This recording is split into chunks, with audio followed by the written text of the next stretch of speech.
Commander Kyle Harrison stood in the control room of the warship Valiant. His eyes were fixed on the screen in front of him. A message was playing over and over again. It had been playing for 3 days now. Each time it played, the signal became a little bit weaker. The message came from a planet called Kestor Prime. The people who lived there were called the Velrathi. They were a peaceful species. Everyone in the galaxy knew them for their art and their kindness. They never bothered anyone. They just wanted to live in peace. But now they were in terrible danger. Another species called the Krell had come to their world. The Krell were not there to talk or to trade. They were there to take what they wanted. And what they wanted was horrible. The Krell were not taking the Velrathi as slaves. They were doing something much worse. They were using them to make weapons. Bioweapons. The Velrathi bodies were being turned into materials for Krell war machines. It was not just killing. It was industrial murder on a massive scale. Lieutenant Grace Morgan sat at her station nearby. She was the tactical officer. Her job was to handle weapons and defense systems. Right now her face looked angry. Her green eyes were bright with fury that she was trying to control. She looked up at Commander Harrison. Her voice was tight when she spoke. "Sir, we are getting live video from the planet. The Krell have set up collection centers. They are processing the civilians there like they are just cargo or materials." She stopped talking for a moment. Then she continued in a lower voice. "They are not even hiding what they are doing. They want everyone in the galaxy to see. They want to show what happens when you cannot defend yourself. They are making an example out of the Velrathi."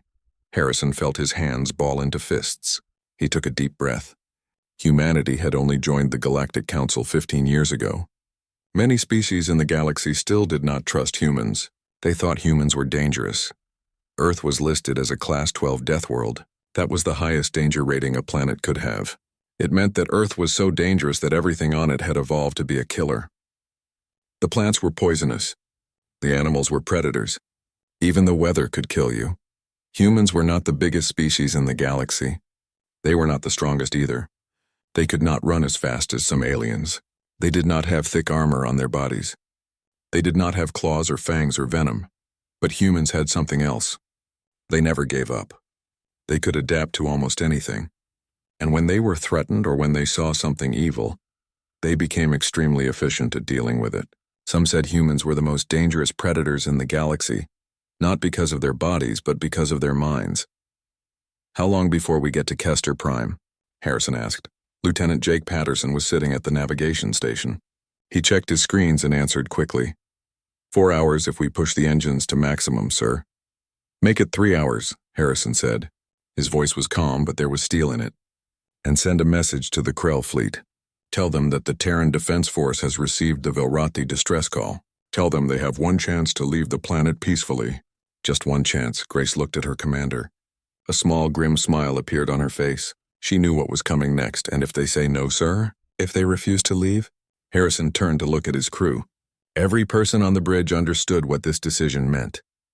The Galactic Council would be angry. They would say that humans were acting like barbarians again. They would say that humans were too violent, too aggressive, too dangerous. Trade agreements would be canceled. Diplomatic relations would be frozen. Other species would avoid humans even more than they already did. Humanity would be isolated again. But Harrison thought about the video footage they had seen. He thought about the Velrathi being processed like raw materials. He thought about the children and families being torn apart. He thought about the Krell broadcasting it all, showing the galaxy that might made right. Someone had to stand up to this. Someone had to show the Krell that there were consequences. If the peaceful species could not defend themselves, then maybe the dangerous ones needed to do it for them. Harrison's voice was cold when he finally answered. "Then we remind them why you should never provoke someone from a death world. We show them what happens when you push too far." The crew began working immediately. The engines were pushed to their limits. The weapon systems were brought online. The combat teams were briefed and equipped. Everyone knew their job. Everyone knew what was at stake. Grace worked at her console, her fingers moving fast across the controls. She pulled up all the information they had about the Krell, their ship designs, their weapons, their tactics. She was looking for weaknesses. She was planning how to hurt them. Jake plotted the fastest course to Kestor Prime. He calculated burn rates and fuel consumption. 3 hours, They had to get there in 3 hours. Down in the lower decks, soldiers were getting ready. They checked their weapons and armor. They went over the mission briefing. They all volunteered for this. Every single one of them. When the call went out asking for people willing to fight for a species they had never met, hundreds of hands went up. Some of them would not come back. They all knew that. But they also knew that sometimes the right thing to do was also the hardest thing to do. Sometimes being the good guy meant being the bad guy to those who deserved it. Harrison watched the timer count down. 3 hours until they reached Kester Prime. 3 hours until they faced the Krell fleet. 3 hours until they found out if one human warship could make a difference against an entire invasion force. The distress signal was still playing. It was weaker now. Soon it would stop completely. Either because the transmitter ran out of power, or because there was no one left alive to send it. Harrison made a silent promise. The Velrathi had sent out a call for help. They had asked the galaxy to save them, and the galaxy had ignored them. The peaceful species had looked away. The diplomatic species had talked about sanctions and negotiations. The powerful species had decided it was not their problem, but humans were different. Humans remembered what it was like to be prey. They remembered their own bloody history. They remembered the monsters that had walked on Earth. And they had decided long ago that if they had to be monsters themselves sometimes, they would be monsters to other monsters. The Valiant moved through space at maximum speed. Behind it, the stars blurred into lines of light. Ahead of it, somewhere in the darkness, the Krell were still working. Still processing, still killing, but not for much longer. The Deathworlders were coming. And they were not coming to negotiate. War Master Kravik sat in his command chair on the flagship of the Krell fleet. He was looking at a message that had just arrived. It was from the humans. A smile formed on his face, or what passed for a smile among the Krell. The Krell were a warrior race. They came from a planet with very high gravity. Everything on their world was heavier and harder. To survive there, you had to be strong. The weak died young. Only the powerful lived long enough to have children. Because of this, the Krell had evolved to be massive and heavily armored. They stood nearly 3 meters tall. Their bodies were covered in thick exoskeletons that could stop most bullets. They were incredibly strong. A single Krell warrior could lift a small vehicle. Kravik had studied the humans before. He knew their biology. They were small compared to the Krell.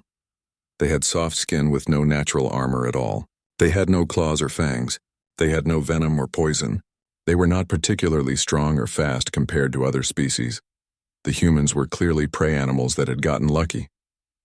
They had developed technology before they went extinct. That was all.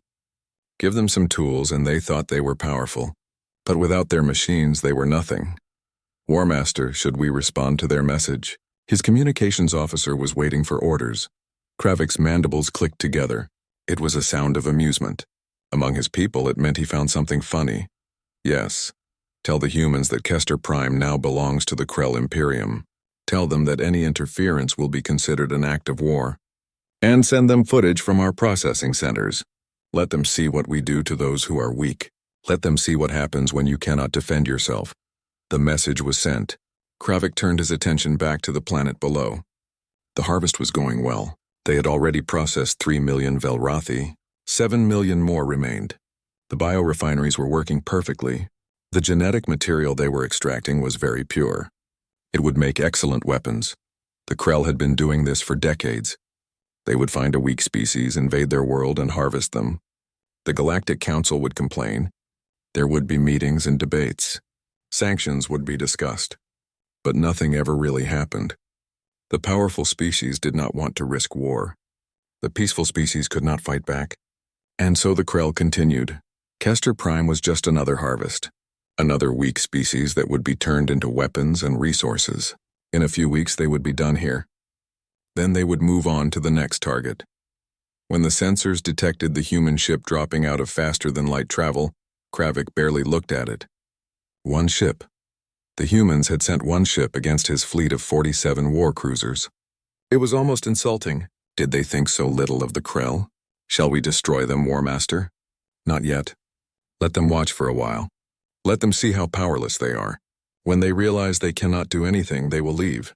And they will tell the rest of the galaxy what happens when you challenge the Krell. But the human ship did not attack. It did not run away either. It just sat there at the edge of the star system. For several minutes, nothing happened. Kravik was starting to get bored. Then his tactical officer spoke up. There was confusion in his voice. War Master, the human ship is launching something. Multiple small objects. They are entering the atmosphere. Kravik looked at his display. Hundreds of small objects were falling toward the planet. They were too small to be bombs. They were too small to be troop carriers. What were they? What are those objects? Unknown, War Master. They appear to be drop pods of some kind. They are heading directly for our ground installations and processing centers. Drop pods. So they were sending soldiers. Kravik almost laughed. They were sending ground troops against 30,000 Krell warriors. The humans were either incredibly brave or incredibly stupid. Shoot them down. Destroy as many as you can. The Krell ground forces opened fire. Anti-aircraft weapons tracked the falling pods and fired. Explosions filled the sky. Many of the pods were destroyed before they reached the ground. Kravik watched with satisfaction as the humans were blown out of the sky. But not all of them were destroyed. Some made it through. They crashed into the ruins of Velrothi cities. They landed near processing centers. They hit the ground and their doors opened. Kravik watched the reports come in from the ground.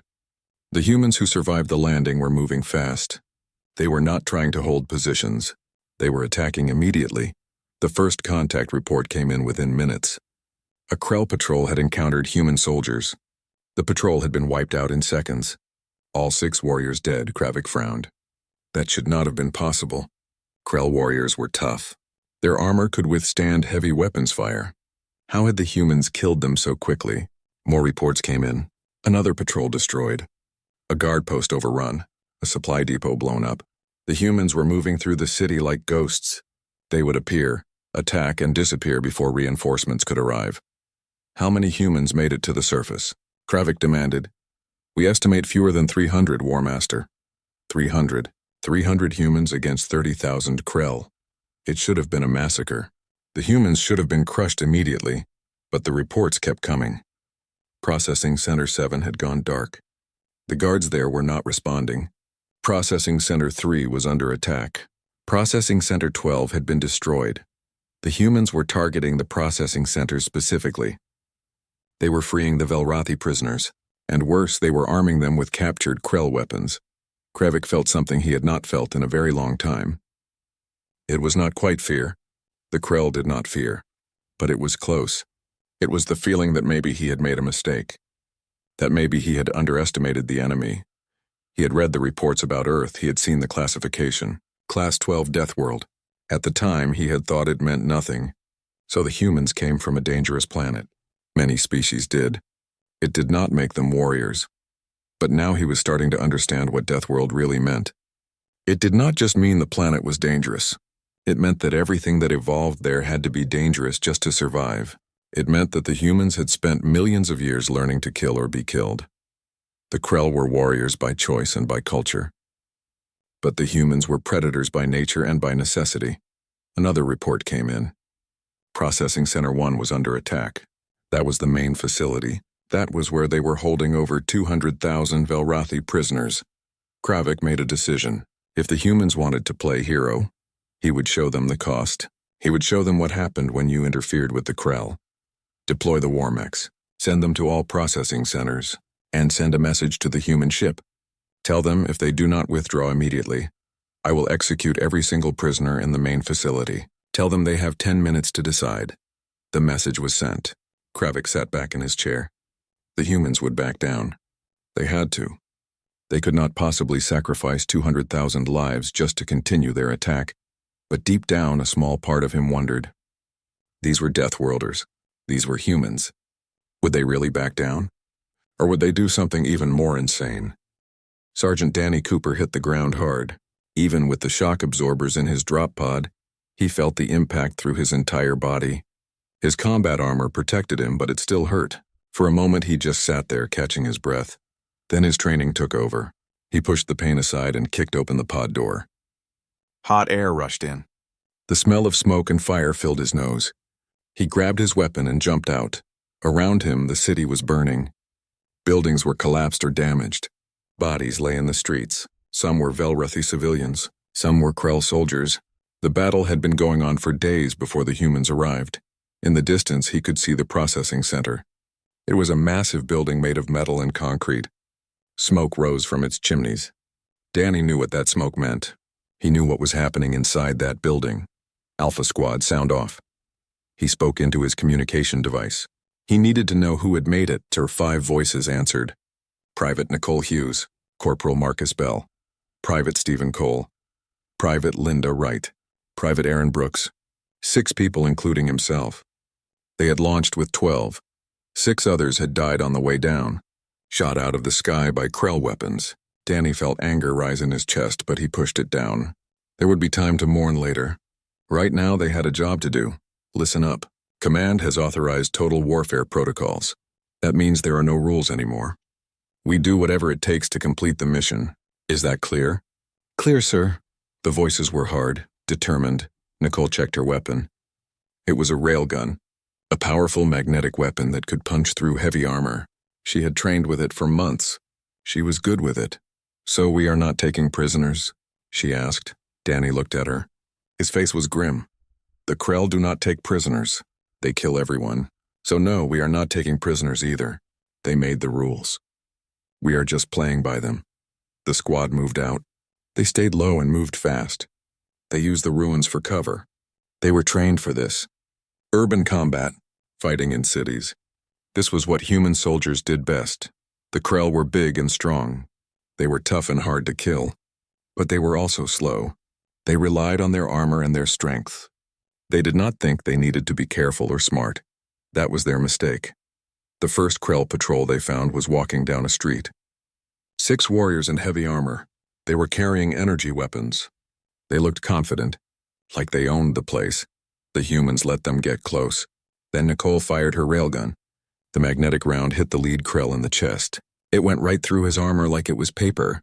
The warrior dropped dead instantly. Before the other Krell could react, Marcus threw plasma grenades. The small bombs exploded in bright flashes. The heat was intense. It turned the street into fire. The Krell screamed as they burned. It was over in seconds. 6 Krell warriors dead. The humans moved on without looking back. This was what humans did. This was what made them dangerous. They were not the strongest. They were not the fastest. But they were smart. They were tactical. They knew how to find weaknesses and exploit them. The Krell had thick armor, but joints had to be flexible. Joints could be targeted. The Krell had powerful weapons, but weapons needed power sources. Power sources could be destroyed. The Krell were big targets, but big targets were easier to hit. Humans had spent thousands of years learning how to kill.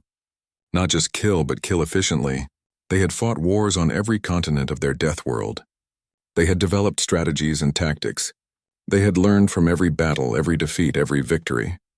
Other species fought when they had to. Humans fought because it was in their nature. It was how they had survived on Earth. It was how they had become the dominant species on a planet full of predators. The squad kept moving. They hit another patrol, then a guard post, then a supply depot. Each time they struck fast and disappeared before reinforcements could arrive. Each time they left dead Krell behind them. Danny checked his display. Processing Center Alpha was 2 kilometers north. That was their target. That was where the Velrothi prisoners were being held. His communicator crackled. Commander Harrison's voice came through. Sergeant Cooper, this is Valiant. The Krell fleet is moving to engage us. We have to withdraw soon. You have 30 minutes. Maybe less. Danny looked at his team. They all heard the message. They all knew what it meant. 30 minutes to reach the processing center. 30 minutes to free as many prisoners as they could. 30 minutes before the ship left orbit. And if they could not make it back to the extraction point in time, they would be stranded, left behind on a hostile planet with thousands of enemy soldiers. Marcus looked at Danny. His face was calm. He knew the risks. They all did. Then we better make those 30 minutes count, sir. They move faster now, running through the streets, using their training to navigate the ruins. They could hear fighting in other parts of the city. Other human squads were attacking other targets. Everyone was working together even though they were spread out across the city. Another Krell patrol appeared ahead. 8 warriors this time. They saw the humans and opened fire. Energy blasts lit up the street. The humans scattered. They took cover behind rubble and broken vehicles. Nicole aimed her railgun carefully and fired. Another Krell dropped. Stephen and Linda threw grenades from opposite sides. The explosions caught the Krell in a crossfire. Aaron moved forward with his assault rifle. He fired controlled bursts at the joints in the Krell armor. The weak points. The places where the armor could not be too thick or the warriors could not move. The fight lasted less than a minute. 8 more Krell dead. The humans moved on. They were getting close now. The processing center loomed ahead. It was huge, surrounded by walls and guard towers. Krell soldiers were everywhere. This was going to be hard. This was going to be dangerous. Some of them might not survive, but they had not come all this way to stop now.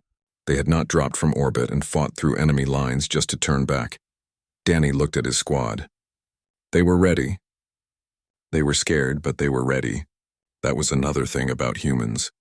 They felt fear just like everyone else, but they did not let fear stop them. They pushed through it. They did what needed to be done even when they were terrified. All right, here's the plan.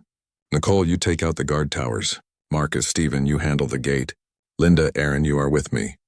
We go in fast and we go in hard. No mercy, no hesitation. These monsters chose to do this. Now they pay the price. They moved into position. The Krell guards did not see them coming. They were watching the main road. They did not think anyone would be crazy enough to attack the processing center directly. They were wrong. Nicole fired. The guard in the first tower exploded. Marcus and Stephen threw charges at the gate. The explosion shook the ground, and then the Deathworlders stormed the processing center. War Master Kravik stared at the tactical displays with disbelief. His ground forces were being destroyed. The reports coming in were all bad. Processing Center 7 was gone. Processing Center 3 was gone. Processing Center 12 was gone. The humans were not fighting like normal soldiers. They did not hold positions. They did not try to control territory. They just attacked and moved. They appeared from nowhere, killed his warriors, and vanished before reinforcements could arrive. They were fighting like predators. Like hunters. They picked their targets carefully. They struck at weak points. They used the terrain to their advantage. They were making his much larger force look slow and stupid, and they were freeing the prisoners. The Velrathi captives were being released and armed with captured Krell weapons. Now his forces were not just fighting 300 humans. They were fighting thousands of angry Velrathi who wanted revenge. How many humans are on the surface? Kravik demanded. His voice was angry now. Our estimates say fewer than 300, War Master. 300. 300 soldiers were beating an army of 30,000. It was impossible. It was shameful. The Krell were supposed to be the greatest warriors in the galaxy. How were they losing to these soft-skinned creatures? But Kravik knew how. He had finally figured it out. The humans were not just soldiers. They were something much more dangerous. They were survivors. They came from a world where everything tried to kill them. They had learned to be smart and ruthless and efficient. The Krell were warriors by choice. But the humans were warriors by necessity. It was in their blood. It was in their bones. Fighting was not something they learned. It was something they were born knowing. Kravik made a decision. He would end this now. He would show the humans that threatening the Krell had consequences. Deploy all war mechs, send them to every battle zone, and prepare the main processing facility for immediate execution of all prisoners. His officers looked at him. They understood. War mechs were massive combat machines. Each one was as tall as a building. They carried heavy weapons and thick armor. They were designed to destroy entire cities, and the main facility held over 200,000 Velrathi prisoners. If Kravik gave the order, they would all die in minutes. Send this message to the human commander. Tell him if he does not order his forces to withdraw immediately, I will execute every single prisoner in the main facility. Tell him he has 10 minutes to decide. The message was transmitted. Kravik waited. He was confident the humans would back down. They were trying to be heroes. Heroes did not sacrifice innocence. They would withdraw to save the prisoners. On the bridge of the Valiant, Commander Harrison received the threat. The ship was shaking. Krell warships were attacking from all sides. Their shields were failing. They were outnumbered and outgunned. Lieutenant Grace Morgan looked up from her station. Her face was pale but determined. Sir, I managed to hack into the Krell command network. I have complete access to their systems. I can control their facilities. I can open doors. I can disable security. I can do almost anything. Harrison looked at the tactical display. The main processing facility was huge. It held 200,000 Velrathi. War Master Kravik was not bluffing. If the humans did not withdraw, those people would die, but if they withdrew, the Krell would continue. They would finish processing everyone on the planet. Then they would move to another world and do it again, and again, and again. Someone had to stop them. Someone had to show them there were consequences. Someone had to make them pay. Harrison made his decision. Grace, can you override all the facility locks? Every door, every gate, every barrier? Yes, sir. But the Krell have guards everywhere in the facility. Even if I open all the doors, the prisoners will not be able to escape. The guards will stop them. Harrison smiled. It was not a kind smile. It was the smile of a predator about to strike. That is exactly what I want. Open every door. Free every prisoner. All 200,000 of them. Then I want you to broadcast a message on all Krell frequencies. Make sure War Master Kravik hears it. Grace understood immediately. Her eyes went wide. Then she started typing fast. All doors are opening now, sir, and the broadcast channel is ready. Harrison activated his communicator. His voice was cold and hard. War Master Kravik, this is Commander Kyle Harrison of the Terran Defense Force. You wanted to teach the galaxy a lesson about power. You wanted to show everyone what happens when you are weak. Allow me to return the favor. He paused, then continued. You threatened to execute prisoners. We just freed them. All of them. 200,000 Velrathi are now loose inside your main facility. Your guards are outnumbered 200 to 1, and every single one of those prisoners remembers what you did. They remember their families being taken. They remember their children being processed. They remember everything. Harrison's voice became even colder. We are not here to save them, Kravik. We are here to make sure you regret what you did. We are here to ensure that every species in this galaxy knows what happens when you commit genocide, when you broadcast your crimes and expect no response.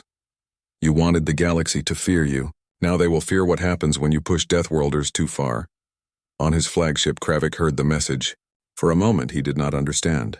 Then the reports started coming in. All the doors in the main facility had opened. Every cell, every holding area, every security barrier. 200,000 prisoners were flooding into the corridors. The Krell guards tried to stop them. But there were only 1,000 guards. And there were 200,000 prisoners. Angry prisoners. Prisoners who had watched their loved ones die. Prisoners who had nothing left to lose. The Velrathi were a peaceful species. They were artists and diplomats. But even peaceful species could be pushed too far. Even kind people could become monsters when you hurt them enough. The guards were overwhelmed in minutes. The prisoners took their weapons. Then they started hunting, looking for every Krell in the facility, looking for revenge. Kravik watched the security feeds. He watched his guards being torn apart by thousands of hands. He watched the Velrathi, those peaceful, gentle creatures, become a mob of rage and hatred, and he finally understood. The humans had not answered the distress call to be heroes. They had answered it to deliver justice. Cold, hard, ruthless justice. They were showing the galaxy what Deathworlders really were. Not saviors, not protectors, but something far more terrifying. They were the monsters that hunted other monsters. They were the predators that preyed on predators. And they had just shown the Krell exactly what that meant. Kravik gave the order to retreat. It was too late to save the ground forces. Too late to save the facilities. Too late to do anything except run. The Krell fleet turned and fled. Behind them, Kestor Prime burned.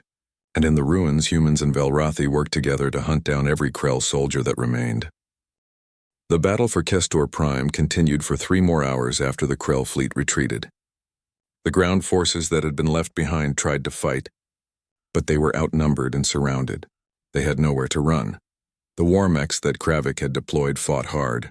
Each one destroyed buildings and killed hundreds before they were finally brought down. The humans used every weapon they had. The freed Velrathi threw themselves at the machines without fear. They knew they might die, but they did not care anymore. They just wanted the Krell gone. By the time the sun set, it was over. The last Krell soldier was dead. The last war mech was destroyed. Kestor Prime was free, but the cost was terrible. The cities were in ruins. Millions of Velrathi had died, and of the 300 human soldiers who had dropped to the surface, only 92 were still alive. Sergeant Danny Cooper sat in the ruins of Processing Center Alpha. His armor was damaged and scorched black. His body hurt everywhere. He was exhausted. Around him, wounded soldiers were being treated by Velrathi civilians who had medical training. Private Nicole Hughes was nearby.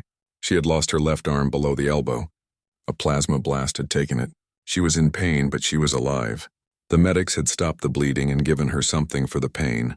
Corporal Marcus Bell was not there. He had died storming the processing center. A Krell guard had shot him. He had saved Stephen's life doing it, but that did not make it hurt less. 81 other human soldiers had also died. Good people, brave people, people who had volunteered to fight for strangers. A Velrathi elder approached Danny slowly. She was old, her skin showing patterns that meant she had lived a long life. Those patterns were glowing softly. Danny had learned that meant deep respect in Velrathi culture. She spoke in halting standard, the common language most species used. "Why?" she asked. "Your people are not our allies. We have no treaty. We have never even met before. Why did you come? Why did you sacrifice so much for us?" Danny looked at the bodies of his friends. He thought about Marcus and all the others who had died today. He thought about the processing centers and the horror the Krell had created. He remembered watching the distress call, seeing the Velrathi suffering, knowing that no one was going to help them. "Because someone had to," he said finally. His voice was tired but honest. "Because we saw what was happening here and we remembered our own history. We remembered what it was like when the strong preyed on the weak. When monsters ruled through fear and the weak had nowhere to turn." He tried to stand. His body protested, but he forced himself up. He winced at the pain in his ribs. "We are not heroes. We are not saviors.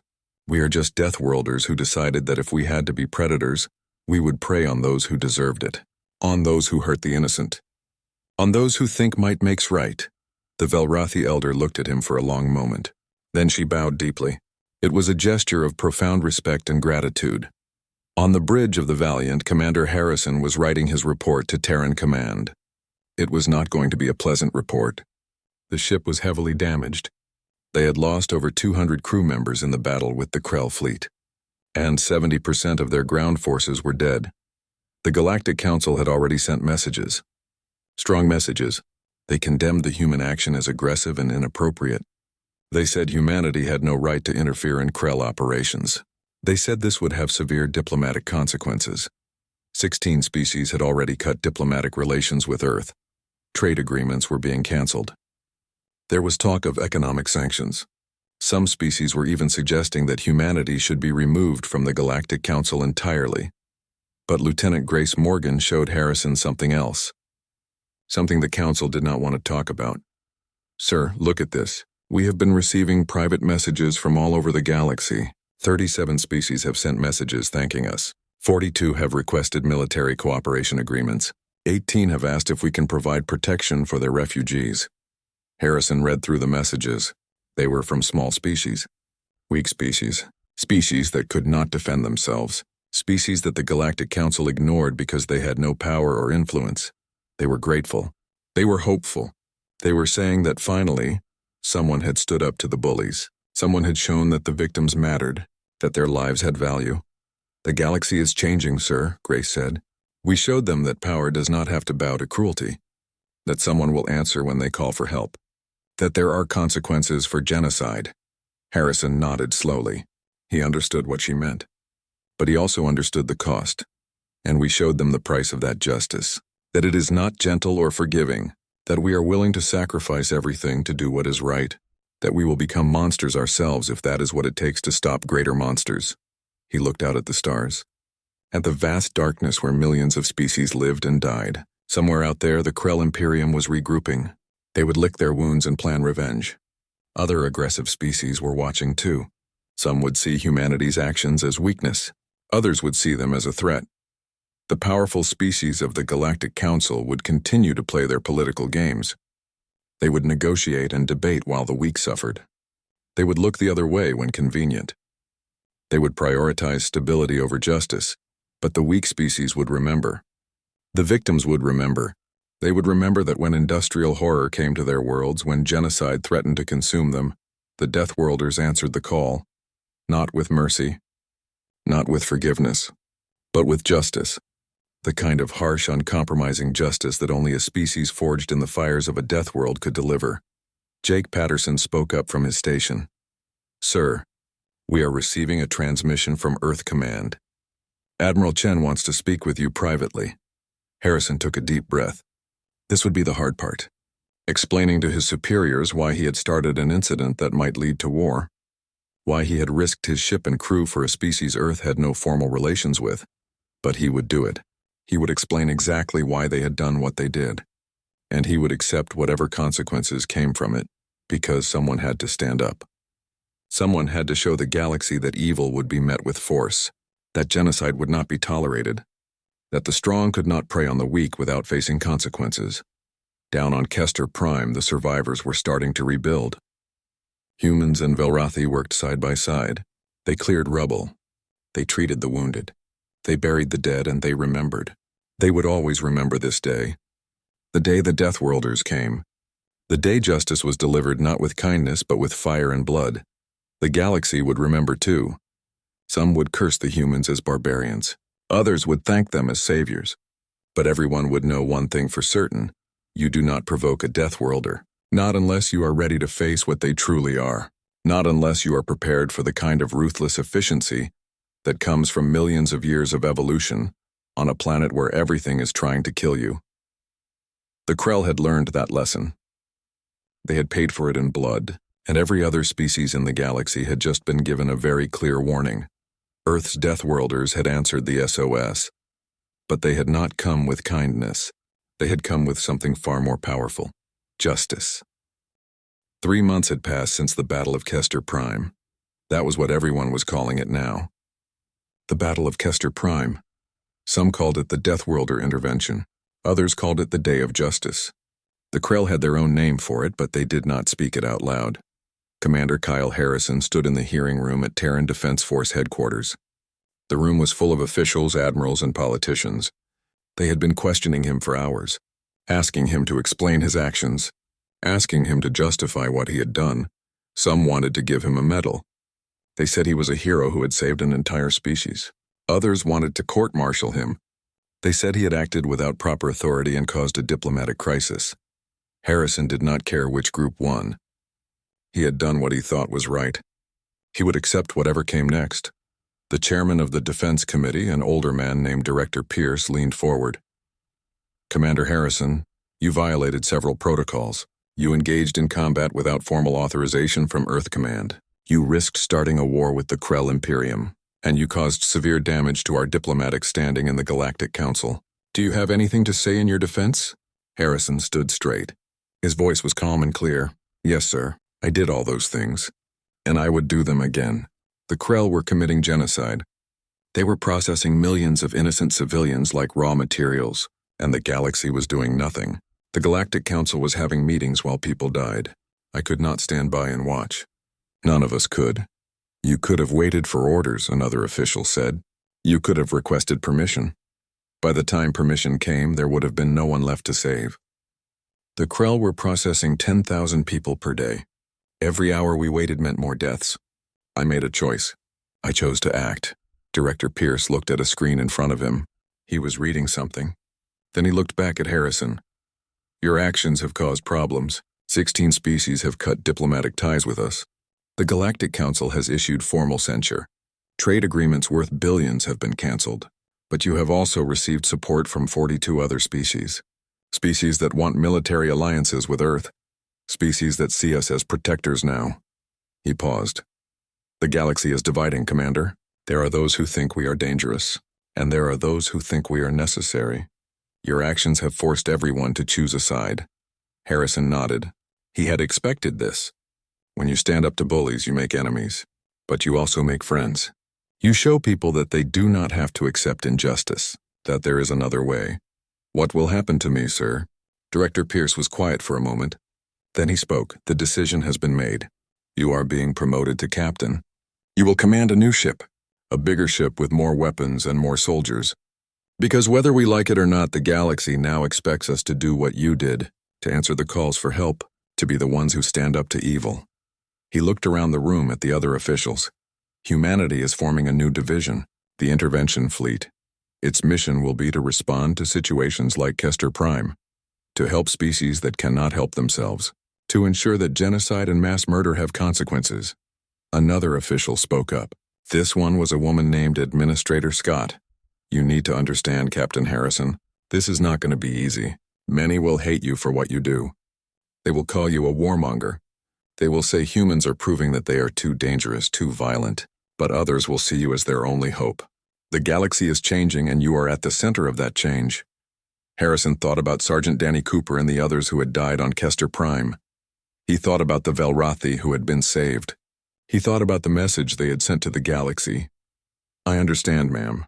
We are Deathworlders. That means people will always fear us. But maybe they can also trust us. Maybe we can show them that being dangerous does not mean being evil. That predators can protect instead of prey. Director Pierce stood up. The hearing was over. Your new ship will be ready in 6 months. Use that time to train your crew. To prepare. Because this is just the beginning. The Krell are not the only threat out there. There are others.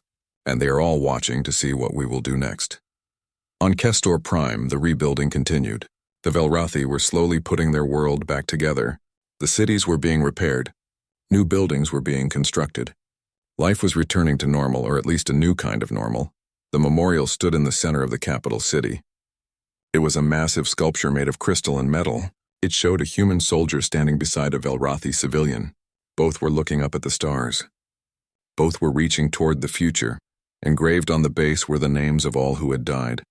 Millions of Velrathi, 208 human soldiers. Each name was carved carefully. Each name was remembered. Sergeant Danny Cooper stood in front of the memorial. He had returned to Kester Prime for the dedication ceremony. His arm was in a sling. He still had injuries that were healing, but he wanted to be here. He needed to see what they had fought for. The Velrathi elder who had spoken to him before approached. She looked healthier now. The terrible fear and grief in her eyes had faded, replaced by something else. Hope, maybe, or determination. Thank you for coming back, she said. Her standard had improved. I wanted to see how you were doing, how the rebuilding is going. It is hard. We lost so much. But we are surviving. We are growing stronger. Because of what you did, we have a future. Our children will live.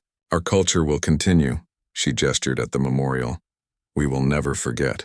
Not the horror of what the Krell did, but also not the sacrifice your people made. You barely knew us, yet you gave your lives for us. That is something we will teach our children. We will tell them that when darkness came, the Deathworlders answered, and they brought the light back. Danny looked at the names on the memorial. He found Marcus Bell's name, and Nicole Hughes, who had died from her injuries 2 weeks after the battle, and so many others. We just did what anyone should do, he said quietly. We stood up to evil. We protected those who could not protect themselves. That is what sentient beings should do for each other. But most do not. Most look away. Most say it is not their problem. Your people did not. That makes you different. That makes you heroes. Danny shook his head slightly. Not heroes. Just soldiers who did their job. But maybe that is enough. Across the galaxy, the news of Kester Prime spread. Some species celebrated. Others condemned. But everyone talked about it. Everyone had an opinion. The Krell Imperium retreated to their core worlds. They stopped their harvesting operations. They became cautious. They had learned that there were consequences now, that someone was watching, that someone would respond. Other aggressive species took note. They saw what happened to the Krell. They saw that humanity was willing to fight. Some decided to be more careful. Others decided that humans were a threat that needed to be eliminated. But the weak species, the peaceful ones, the ones who had been victims for so long, they felt something they had not felt in a very long time. They felt hope. They felt like maybe the galaxy could change, that maybe they did not have to live in fear anymore. And they looked to Earth, to the Deathworlders, to the humans who had shown that kindness did not have to mean weakness, that you could be both compassionate and deadly, that sometimes the only way to stop evil was to be more ruthless than the evil itself. The galaxy was changing. Old alliances were breaking. New ones were forming. And at the center of it all were the humans, the species from the dangerous world. The predators who had decided to protect instead of prey. They had answered the SOS, not with kindness alone, but with justice. the harsh, unforgiving justice that only Deathworlders could deliver, and the galaxy would never be the same.